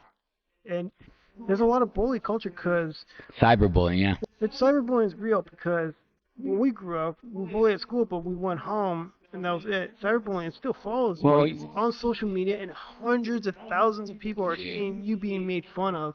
And they chime in and put their own notes or whatever. Yep. Then that kid who's being made fun of is also being like, wow, someone recorded me, is making fun of me, and there's all these likes, there's all these comments about making fun of me. That's terrible. I think there's the schools around here, they look down on that, and if they find that, you can get in trouble. I'm not sure if that's real or not. I hope it is. But I remember there was an incident where there's like a party somewhere, and I'm gonna say the story, and there's a couple of you that are gonna know who this was. But one of the girls got so drunk, like that's like totally just rocked, just super drunk, was incoherent. She went in the bathroom. She got like in the tub for some reason, and she crapped her pants. People came in, and she like fell asleep in the tub with crapping her pants. People came in, took pictures, Mm-hmm. and posted it. Mm-hmm. How embarrassing is that? You can't. And you know what's crazy is she was a sweetheart. Really, really, really beautiful chick. Really beautiful chick. Like, she's fine now. Again, there's a handful of you that know exactly what I'm talking about. That's embarrassing. Mm-hmm. Like, to be in a tub in your own feces, people took, your so-called friends took pictures and posted it and sent it to their friends. Uh-huh. Saying, "Oh my God, look what happened tonight." Like if that was my daughter. Like, you're like, what the hell? Mm-hmm. Why did you get smashed like this? What's going on? What happened? Well, and it happens. People get smashed. We used to get smashed all the time. But to lose your shit and your friends, no pun intended, Mm-hmm. and your so-called friends posting it to other people, and those people sending it to like people that don't know you, and it gets out and it goes viral. It's like, that sucks. Yeah, and it's horrible. You It don't sucks. know who's sees them. They're all laughing behind your back. I don't think I'd be friends with those people after that. When you're young and dumb, it's just, yeah, I guess you just don't see it like that. You just think it's for comedy. Well, When you're young and dumb, you're just happy you're not the one being made fun of, yeah. and you Or- see the pylon effect. Or go ahead. Because it's not just because it's not you. So if it's the person being made fun of. Hey, you join the crowd and make fun of, blend in with the crowd as long as it's not you. Or you were the person that everyone used to make fun of, and you're the one that caught her, took a picture, sent it to everyone, said, "Ha ha ha, tension's off of me." Now it's on all of you, Oh, or on her. So, I don't know. Again, that would suck for that to happen, but it's crazy. Like, you're right. Social media, so cyberbullying, it sucks. There should be more restrictions. You do this, you get in trouble.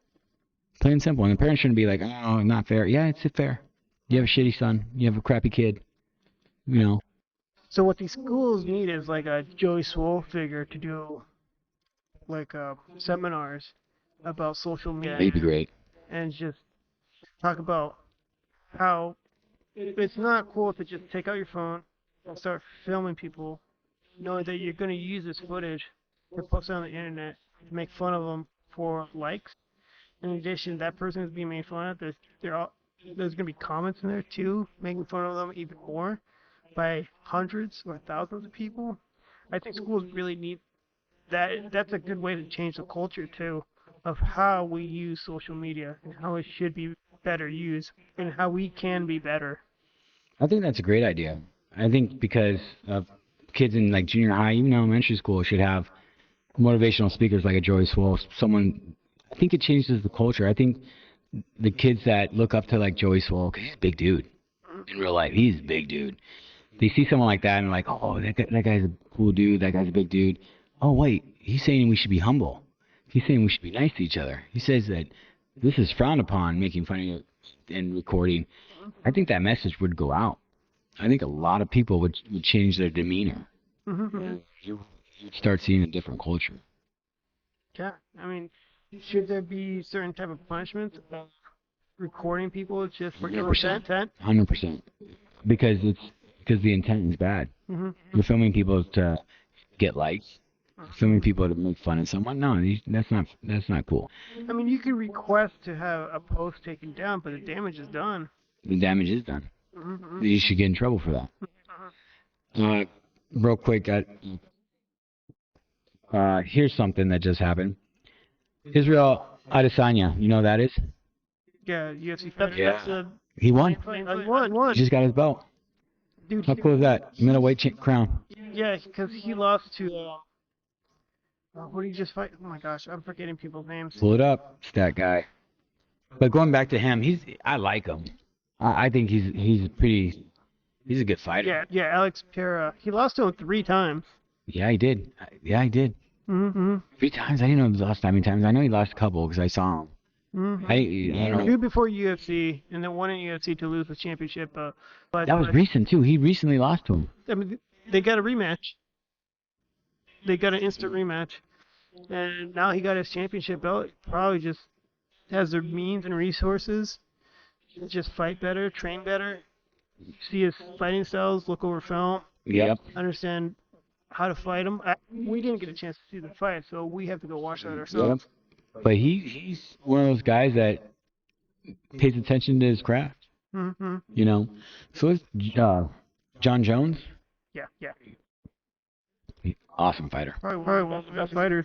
Pound for pound, yeah. Mm-hmm. That I've seen in a long time. He's a headliner. Adesanya is another headliner. Definitely think that he's stuff. But I just wanted to bring that up. That's pretty cool that he just won his belt back. But that's that is pretty cool. What are you watching right now? What have you seen this I week? haven't been watching anything, honestly, unfortunately. So Since I moved back to Hawaii, I haven't really watched it. you haven't had time. Me and my wife actually saw Murder Mystery 2. Have you heard of that? I don't know what Murder Mystery is. Oh, it's the movie with Adam Sandler. Yes, and Jennifer Aniston. How'd It you was like actually really good, but I don't remember watching the first one. So I might have to go back and watch the first one. But the second one was really good. It has Mark Strong. You know who Mark Strong is? He's that actor, British actor. He was in. He's in a lot of movies. Shaved head. Strong? He was in that. What's that? The Kingsman. Remember that Kingsman movie? Yes. He was in the Kingsman. Oh, yes. He was in the Shazam movie, the first Shazam movie. Mm-hmm. Yeah. So Mark He's Strong a great actor. is a great actor. He's a great actor. Mm-hmm. The Kingsman 2 was really good that he was in. I like the Kingsman a lot. Wasn't that main actor? Wait, Pedro Pascal was in Kingsman 2. He was. That's actually, they're both good. The first one was really good. The second one was good. Mm-hmm. I really enjoyed them. I have something about the Kingsman that I really want to talk about. Who's the main actor again? Colin Firth? Yes. Okay, he was. No, not Colin Firth. I'm sorry. The younger guy. Oh, I know what you're talking about. I need a name. He's in the new Tetris movie. Egerton? Yeah, Egerton? He was considered to be the next James Bond. No. Just stick with Kingsman. No. Just do your own show. Do Kingsman. Henry Cavill needs to be next Bond. That's who I'm voting for. Henry. What do you think? Oh yeah. You know, before Bond though, there's a show I want him to really do. Aegon the Conqueror. Aegon the Conqueror. Oh, he'd be the best. There's no who else. Aegon's the number one guy in Game of Thrones. Well, he's the number one guy you hear about in history. In history of Game of I Thrones. would love to see a series of Aegon the Conqueror. If you put anyone else besides him, you lost me. Don't tell me Chris Hemsworth, no, or his brother Liam, no. It could happen. Yeah, it could happen, but Cavill, Like Henry Cavill, well, he's a great actor. he's a great actor. He's amazing Superman. He's great in Superman. Great in The Witcher. He's great in The Witcher. He was great in that, not the Bond movies, but the ones with Tom Cruise. Mission Impossible. Mission Impossible. He was good in that. He's a great actor. Aegon the Conqueror. Aegon the Conqueror. And James Bond. And James Bond. And Warhammer. Well, Warhammer, we'll see. He's already got that role, so we don't have to worry about him being in Warhammer. I mean, I think we'll see his best performance in Warhammer. You think? Mm-hmm. He's so passionate in Warhammer. We'll see. Well, we got to see who else is going to be in there. We got to see what the story is about. But yes. Well, they let him have control. Well, they said they were, yeah. But they said that with The Witcher. I don't think he was gonna have some control. They were gonna listen to him, but they kind of stopped. Right, they're gonna listen to him, but that's why he left. It was like, dude, we're deviating way too far away from the video game. What are we doing here? And the executives do that so they can say, I heard he's- great idea, I did it better way. I heard he's out on Highlander. Highlander? He's supposed to do the Highlander movie. I don't know anything about it. Let me look it up. Highlander's an old '80s movie. I've never seen him, but it's like there could only be one. Sean Connery was the original Highlander, and then some other like Scottish or British actor took over. Mm-hmm. And they even had a Highlander TV show, but they were in talks to have Henry Cavill do it, but he's so busy he can't do it. Yeah. I'm telling you, like, he needs to jump in. Like, I heard Marvel wants him. I heard all these people want him, but he needs to jump in and do Aegon. He's the number one choice. I mean, are they gonna make an Aegon? We gotta find two hot chicks to be his sisters. That's not what we should do. Are they gonna? Why wouldn't they? Well, yes. Why wouldn't they? Why wouldn't they? Because, But when you too? grew up a franchise too. But- If it's not good, that's high expectations. Well, Aegon is the highest expectation. Like, Dance of the Dragons that we're watching right now, it's pretty good. Well, House of the Dragons. Yeah, House of the Dragons. How you liking it so far? I enjoy it. Mm-hmm. I think it's good. The next season is only 8 episodes long, which is fine. It doesn't have to be super long. Mm-hmm. But I'm all in on Henry Cavill joining the world, the universe. So, James Bond, yes, he'd be super busy with that. Yes, but he can carry that mantle. And I'm a big James Bond fan, so for me, it needs to be someone like that. Let me pull up other people who are considered for James Bond. And, keep going about why Henry Cavill should be James Bond. He fits the character, like the old Sean Connery mold. You know, Daniel Craig did a great job. I thought he was really good. I really liked all the James Bonds that he was in. But there's that Taylor guy. I forgot. There's another guy that is in the running for that. I don't see Tom Hardy as James Bond. So for me, he's out. But think about it. James Bond dresses nice, looks good in suits. Have you seen Bullet Train? Yes. One of that guys running up. Yes. I could see him as Bond too, though. Mm-hmm. I really could. Bullet Train was a great movie. Did you like it? Oh yeah. Dude, it was entertaining. It was fun. It was really entertaining. It was It fun. was fun and entertaining. I liked the two brothers. Mm-hmm. What are they called? Peaches and Tangerine? Taylor Johnson. I just want to show Taylor his Johnson. name out. Yes. I could see him as Bond. Absolutely. Not too pretty boyish. There is that aspect. But they could rough him up. They can change him. Yeah, they'll change him up. But I could totally see him as a Bond. Mm-hmm. But dude, for me, Cavill is number one Bond. Number one. And if they make Bond a woman, I'm like, are you serious? Like, just find your own show. At least like the John Wick movies, they're doing ballerina and they're doing a girl female, which I'll watch. You know, and it's cool, but don't change it. Bond is what Bond is. There's plenty other stories that you can create in that Bond universe if you want for different agents. That has to be a British guy, right? I mean, it's 00, right? It's all. 00 is British. It has to be British. It has to be British. Or an American actor that can play British. Mm-hmm. Because it's acting. Like, I'm not going to get mad if you got an American actor or an Australian actor. If you get an Indian actor or Japanese actor, then I'll be like, come on, not believable. Well, what if they're English actor? British citizens? Oh, yeah, that can happen. Kinda like, Would skin color really bother you? no, but now that you bring that up, what's that one movie with Matthew McConaughey that recently done? It's a I'll look it up. There's an Asian guy he played Storm Shadow In what? in the G.I. Joe movie that came out a while ago. That guy, I could see him as Bond, because in that movie with Matthew McConaughey, and he was dressed really, suave.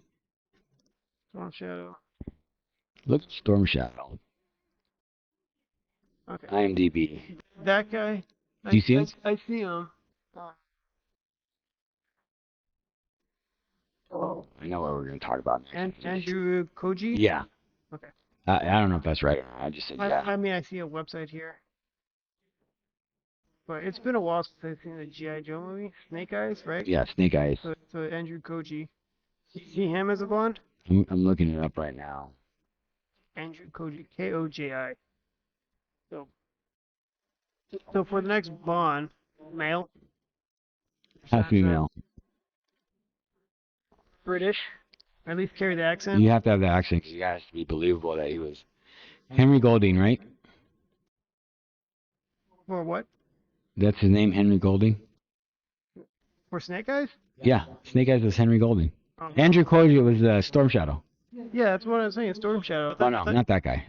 Oh, Look up Henry Golding. Oh, he was in Crazy Rich Asians. Never seen it.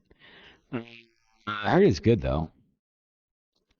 The Gentleman. Have you ever seen The Gentleman? That's the movie I was talking about that he was in. Okay, well, Henry Golding. Okay. So Henry Golding is the guy that I think could be Bond. Judging by what you said, because he's British, I think. He's British. I think that sticks out more than skin color. Oh, 100%. He can. I think. Oh, I mean, you know who else was good is that what's his face? There's Isba.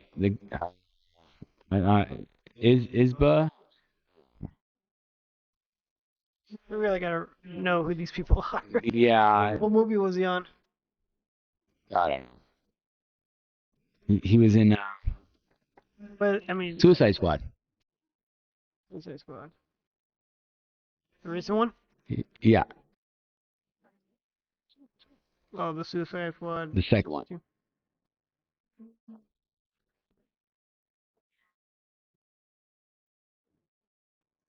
Oh, Idris Elba. I could see him as Bond. 100%. Yeah, he is British, right? Yeah. I actually would. Because you know the crowd about, well, you're changing a white actor with a black actor. But I think you get away with this one. I think still please that crowd. There'll be a lot of people that wouldn't like it because they'd be like, "Oh no, Bond," because Bond. Black Bond. Black Bond would be hard to sell. Think so? Yeah, people are idiots. Because I could see why. Because he's been white this whole time. You're right. Maybe have his own show. Not Am I all agent? British citizens are white people. But Bond's always been white. Bond's been, I know. But there's always And been a dude. different actor. Yeah. But if you could switch it, it'd be him. Well, I mean, people got pissed off about the Little Mermaid being black. She's black. Yeah, live action. Yeah, I saw that. I mean, that's. Who's to say mermaids are white? They don't even exist. I mean, Sure, I know. they're fiction. I'll tell you this: fiction. Who cares about skin color? Is people just be like? Oh yeah.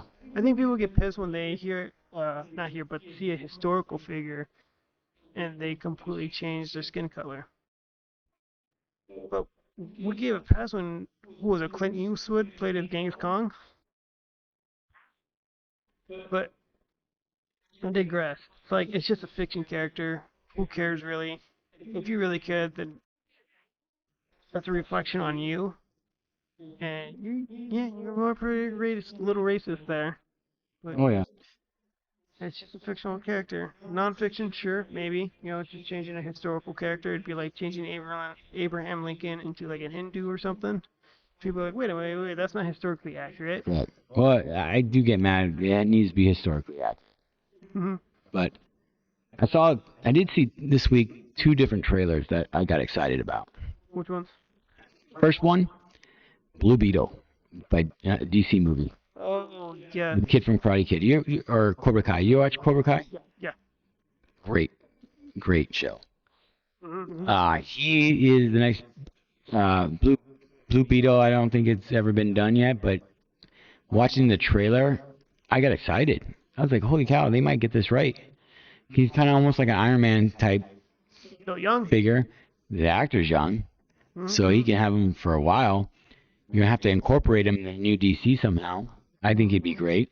So I saw that. You got to watch that trailer. It has George Lopez in there. which is pretty funny. Interesting, yeah. Very interesting. But Blue Beetle's one. The second one was, and I'm kind of geeking out on this one, and I can't wait for it to come out. Ahsoka. You know, I saw Star Wars Rebels where she came out. I saw she was in The Mandalorian when they showed her for the first time. It was pretty cool. But I saw the trailer finally, and I'm excited. There's a new bad guy, Thrawn, the heir to the Empire, and that's pretty cool. So I think I saw some like lightsaber wielding Sith people in that trailer. So I'm like, oh, cool. There's still some of those people out there. So that'd be kind of cool to see. Another, now that we're talking about Star Wars, we talked about people go from light to the dark, but we never see dark to light. I was corrected. Friend Charlie Nellen was talking about, he sent me a message. He saw the video. He's a subscriber. Awesome. But he told me, hey, look up Darth Revan. He was light, went to the dark side, went back to light. Very interesting. I did not check it out yet. I will. But it's interesting he went from light to dark and then realized this is the wrong way and then came back to light. Yeah. So Almost Darth Vader. if he would have survived the Death Star, I think Darth Vader would have done the same thing. He was already there. He did what he did to save his son. And he redeemed himself. You know? I wouldn't say he redeemed himself. He killed a lot of people. Yeah, but he's supposed to. Do you agree with me that he did bring balance to the Force? Bring balance? He killed the Emperor. You know, but it caused him to go to the dark side, cause mass genocide. I would too, if I didn't have any limbs. To finally kill the Emperor. Yeah. It was significant sacrifice, significant losses to kill the Emperor. And yet, in the next 3 movies, they bring him back, which is weird. Oh, who, the Emperor? So, spoiler alert if you haven't seen it or care. Yeah, well, if you haven't seen it, then why are you watching us? Like, dude, go watch that show. I thought it was weird how they brought him back in the last one, but it is what it is. I'm not the biggest fan. I wasn't the biggest fan of how they did the last 3 films. Neither am I, but tell me why. I was hoping they would have Luke Skywalker and Han Solo would have bigger roles. Han Solo, obviously, right away. Luke Skywalker was in 2. You could say 3, but he did not go out the way I think he should have went out. He's the biggest ticket in the show, in the universe. But I don't know what it was. There's a lot of storylines that didn't get completed. Remember, like the Casino Planet, where Finn and that one other chick went. They never, and then like the guy that double crossed them, Del Toro, that double crossed them. Like you never got into his storyline. So oh yeah, it's a managed pothole. that was that I was. gotta tell you something, guy. Like, dude, we're tunnel later. Okay. And they never bring it back up. 100%. And then Lando's daughter was another like, plot hole. Like, what's going on there? They did re-up. They're going to do another trilogy with Rey Skywalker being the head of it. She's bringing up the Academy or whatever, something. Let's hope they don't screw it up. But, okay, we'll think about it. The first 3 in chronological order were the main characters. And those main characters also in 4, 5, and 6. Or were they really the leading characters? So I get it that 7, 8, and 9, you have new, young, leading characters.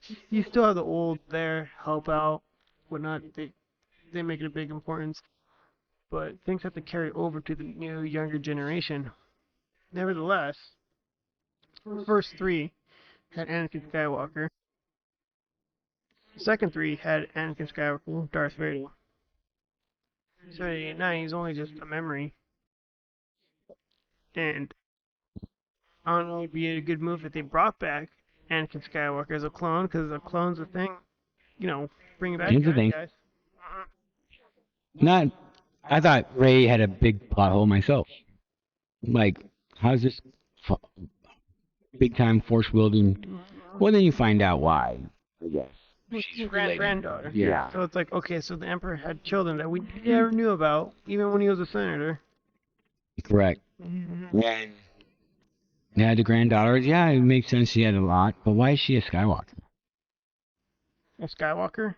Why? Well, she was adopted into it. Yeah. And carries the name, I guess. Mm-hmm. Again, it'll be interesting to see what happens. Are you watching Mandalorian? I haven't yet. I gotta catch on to it. I like it. I dig it. I think with the shows though, they drag a lot because they have to. Right. They got things to explain.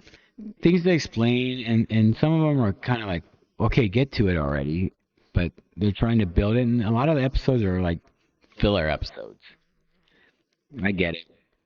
But Andor's like that. Kenobi was like that. Mandalorian's kind of like that, but I really like Mandalorian. I enjoy it. I think I've always loved Boba Fett when I was a kid. Thought he was a cool character. The show Boba Fett, not what I thought it'd be. He got too soft. He should have stayed Boba Fett. Not have his day of reckoning or whatever it is. How he changed. Yeah, so now he's a good guy. Whatever. It is what it is. I mean, it is Disney Plus, so it's a kid's show. Mandalorian is great, man. They bring in the Night Owls. The chick that plays Bo-Katan is awesome.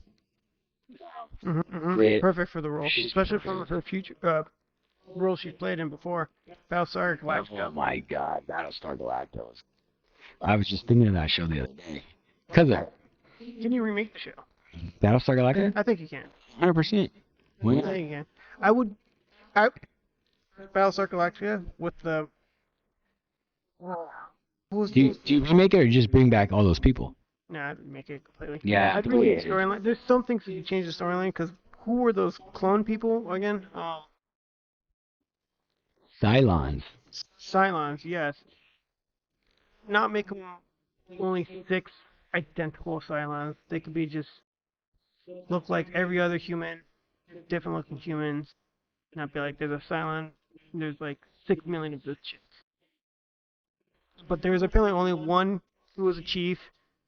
The Asian girl, there's multiples of her. That was weird. Yeah. That was a little weird. Just a Cylon is a Cylon. His own unique individual, like a human. Great way to confuse humanity. Yeah, because they're robotic or created, and they can fool you. Because just like right now in real life, like what if they exist? They're just like us. Silence in today's Earth. Well, the show got their idea from something, you know. So who's to say? You can remake it, and I think it would do well. Show or movies? Ooh. Because there was movies. Yeah, the movies into it is great. I think you'd have to do a show. You can 10 episode show on something. There's so many streaming services now that I could see Amazon doing it, jumping in and saying, "Hey, we want to do that series," or Netflix. Someone saying, "Hey, that'd be a good franchise," because I think you could build on that franchise. Especially like Cylon Wars and show from the beginning. I think you can definitely build. And another show I think they can do. I know they're doing the movie now for it, but Dune. I think there's so much to Dune. There's a lot. That you should be able to do a really good show, like HBO or Amazon Prime, and do it right, and or maybe just do it after the movie's done and say, all right, here's where we take off. Or if you do it, because it's kind of hard to watch the show of them doing the movie because we've already seen 2 different movies of it. The newest one was pretty good, but if they try to do a show and then recreate all that, it would be kind of weird. But I could see him doing it after he gets older and he takes over. Absolutely would be a good show. I would definitely watch it. See it, Dune. What other shows? What other good shows out there that can be remade? I don't know. I know our sisters are watching a show called You. He's like a serial killer. It's on Netflix. I heard it's good, so maybe check that out. if you want to watch something. Um, yeah, there's a ton of there's a show on Paramount called Rabbit Hole with Kiefer Sutherland.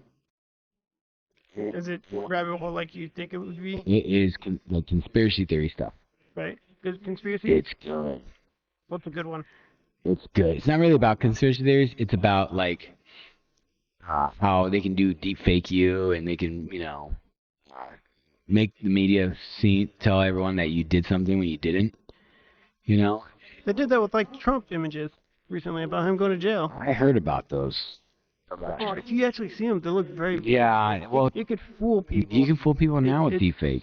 So good. It's now. scary. Fake. It's scary Mm-hmm. because you can change their voice to that voice. Mm-hmm. And you do a deepfake video now saying, "Hey, this is Biden saying that we are this and that." What do you think about the whole Trump thing? Not to get we don't like to get political because it's politics, right? Let me put my first disclosure that neither Republican or Democrat, politically homeless. They both piss me off equally. 100%. The Trump indictment. I mean, it's just. I personally think they're trying to figure out ways to prevent Trump from running again. 100%. Because they're scared of him. Yeah, because when he was in office, he had full control of the Republican Party. It's like my way or the highway, and the only thing that really worked to get things done the Republican way is to be for Trump. If you try to be an individual, you weren't getting far. You had to side with Trump. But since he was gone, you saw true phases of many Republicans like, hey, you're no longer in charge now.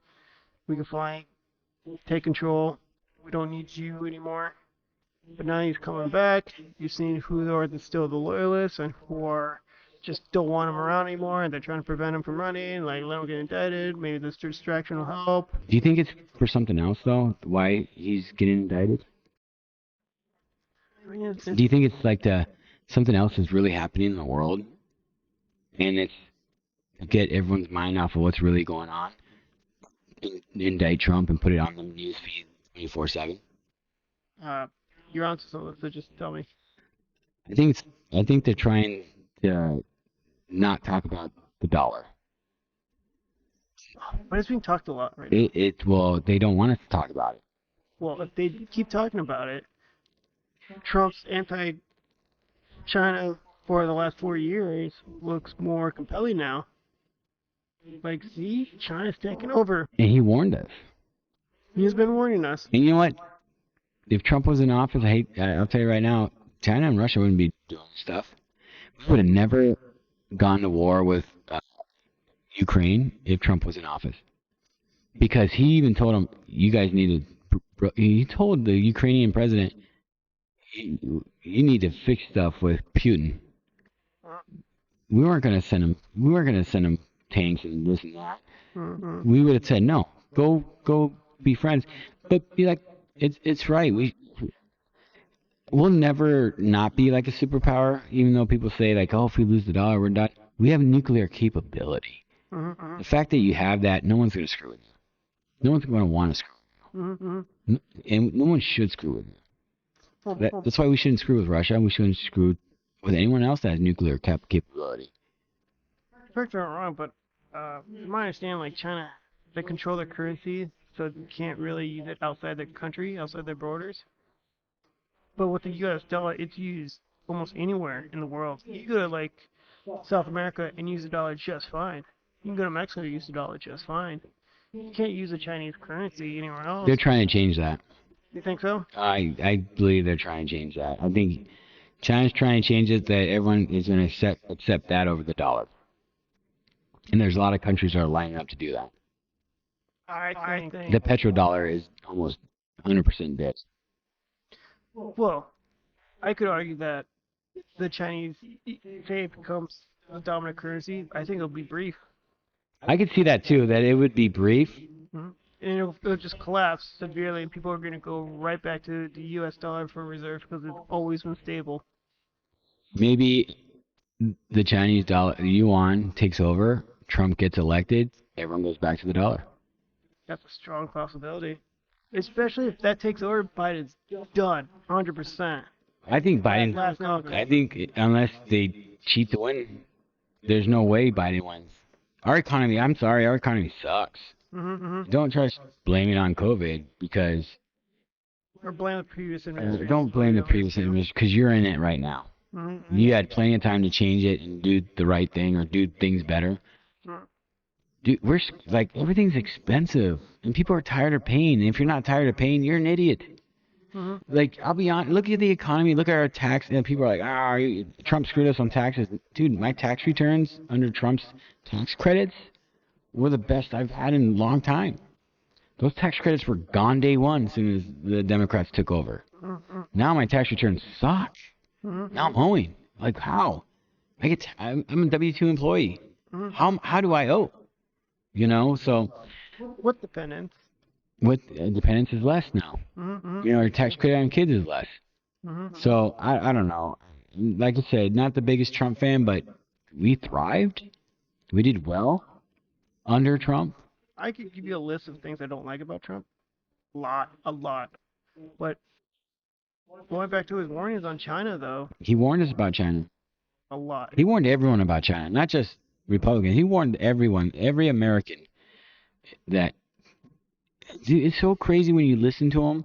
When he was running for president against Biden, and he warned you about Biden, all those things came true.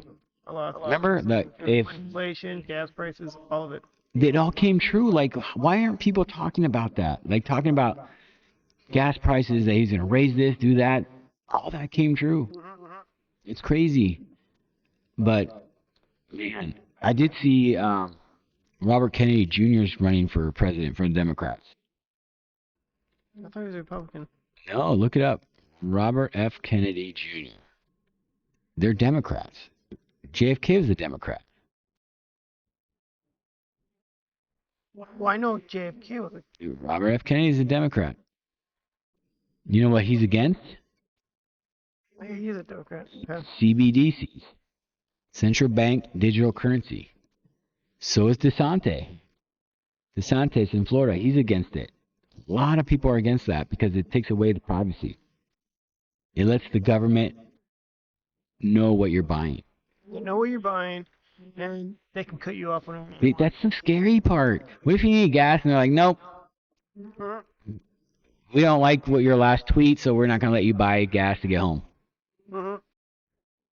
Retract everything you said against the government, and we'll turn back the credits.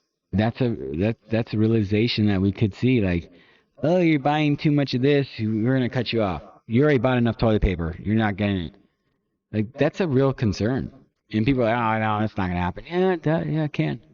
Oh, yeah. That's the problem, is that it can. They can shut you off. Well, it's just like this whole internet law they're trying to pass where it's supposed to ban TikTok. It's nothing to do with TikTok. No, I did see that, and it's all like fine print for everything else. Everything. Like the, Introduce CBDCs, go against cryptocurrencies. it's illegal to have a VPN. Yeah, the VPN thing is a big deal. That's a scam. Not just scary, it's a big slap on. You're going to jail for a long time for VPN. VPN? Really? New York right now is like, if you murder someone, you get 10 years. Murder. You can get out in 5. Carjackings, beating people up in public, slap on the wrist in New York. Dude, crime's crime. No matter where you are. It needs to be hard justice. Like, if you're out in public and you beat up an old man, you need to go to jail for... Back with tough on crime? You have to be tough on crime. Then you don't do crime. If you're soft on crime, then you're like, you know what, screw it. If I get caught, I'm only going to do X amount of time. And then you start getting into that system where you're comfortable. A lot of people are comfortable going to jail. You know, risk versus reward. I mean, are people getting comfortable doing the crime, thinking they can get away with it? Yeah, you get away in San Francisco. You can go into a CVS, Walmart with a grocery bag, and they can't stop you. Yeah, that's ridiculous. No, that's stupid. That is stupid. Then why wouldn't you do that? It's like, you go on YouTube, you see all these people or get, organized, and they go into a Macy's or a mall and grab all their jeans and run out. You need to be tough on crime. Can you imagine being a little kid seeing that and going, whoa, what's going on? Society's broken. You gotta be tough on crime. It sounds petty. Oh, they're only stealing jeans. Only stealing. Mm-hmm. It gets worse from there. If you get comfortable stealing, who knows what they'll... At least do community service. You don't have to go to jail. You know what? You screwed up. You try to steal X amount. Here's the dollar amount. Okay. Dollar amount equals this many hours of community service. Mm-hmm. Basically, slave labor. Because it costs this much for the stuff that you tried to steal. You're going to be picking up trash on the highway. Yeah, instead of throwing them in a Hey, cage, which well, taxpayers are paying yeah. for that anyway, but But if it's you free meals and whatnot. If you don't do community service, then you go into lockup, Mm-hmm. a detention center. Mm-hmm. Mm-hmm. No social media, no TV. Yeah, with the community service, at least you get to go home. Yeah, hey, 4 hours a day, you're going to do this. Mm-hmm. 4 hours. You screwed up. You have to do 4 it. hours a day for this amount of time. I'm big on crime. We should be tough on crime. Community service. Sucks. Yeah. It sucks. Let's be honest. I mean, not that I don't think I everybody. almost feel like people would rather go to jail than do community service. Yeah, it's embarrassing. You're out there picking up trash Mm-hmm. or doing something, and say someone, especially in this day and age, someone sees you. Oh my God, Luke, you're picking up trash. Ching ching. Takes a picture, puts it on social media. I'd be smiling, be like, yeah, I screwed up. But yeah, so that would suck. But you have to be tough on crime. I don't know who votes for these people that are soft on crime. Like, why would you vote for someone that's gonna be soft on crime? You want to live in a safe. What about safe like crimes of, I don't know, jaywalking? How tough do you need to be on that? Oh, you don't have to. That's a ticket. Yeah, That's fine. but some people worry that like they'll get crazy with that. Like what? Well, like if tough on crime, that means Tough on serious crimes, not petty. on serious, yeah, petty crimes like jaywalking, stuff like that. People worry that the government will take that too far and just leave Well, them then- in jail, then- anything. Then they're screwed in the head. Then they're wasting everyone's time. I'm talking about stealing from a corporation, from a store, Mm-hmm. and dollar amounts. If you try to steal a thing of candy, first offense, an hour of community service. Mm-hmm. If you try to steal $100 worth of stuff, 4 hours. Thousands of stuff, you're adding it up, you're going to do return visits.